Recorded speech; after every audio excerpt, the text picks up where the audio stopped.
This video is how to enter the answers for your moles and stoichiometry test so you can earn full credit for all of the problems, or at least partial credit if you happen to have most of the process right but miss one little piece of the problem. So this is the practice assessment, but the regular assessment will look similar. So when you click on the practice assessment or your assessment, you will click Start New Attempt. So this is what problem number 1 looks like. What is the molar mass of Fe2O3? Click below to show all work. So when you click in this space, you can see that a calculator shows up. You can move this around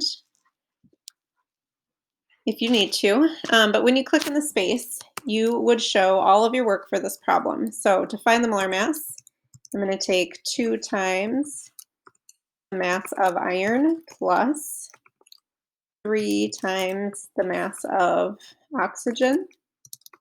And then I'm going to show my final answer in the correct number of sig figs.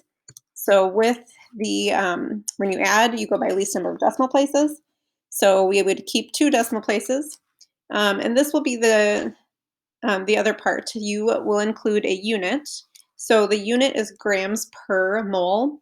So when I type G and then type the backslash, it gives me, or it puts it in a fraction. So then you can type in grams per mole that way. If you would rather just type in grams per mole like this, that would be acceptable as well. So then on to the next question.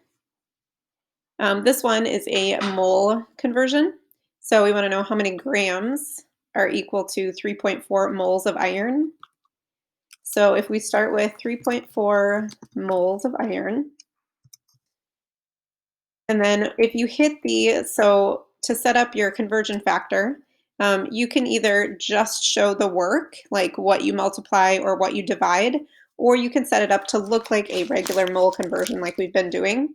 So if you hit the backslash button, which for me is the same button as the question mark, you'll get a fraction. And so this you can use for your conversion factor. So on the top, if we want to know how many grams there are, we're going to put grams of Fe on top. And that comes from the molar mass of the periodic table. And then you can click down at the bottom to write down your 1 mole of Fe. And then again, you would write your final answer, showing the answer in the right number of sig figs along with a label.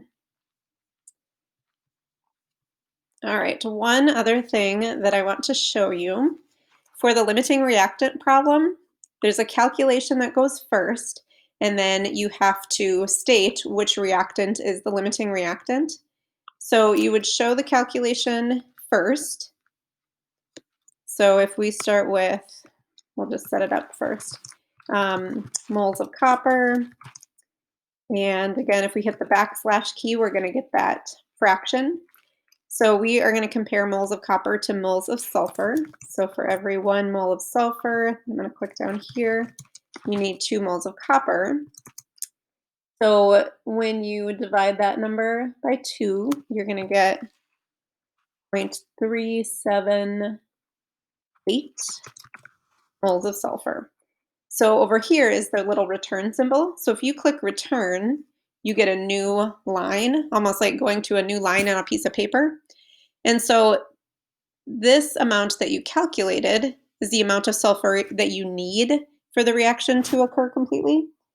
The amount in the problem is how much you have. So remember, you have to do a comparison of how much you need to how much you have.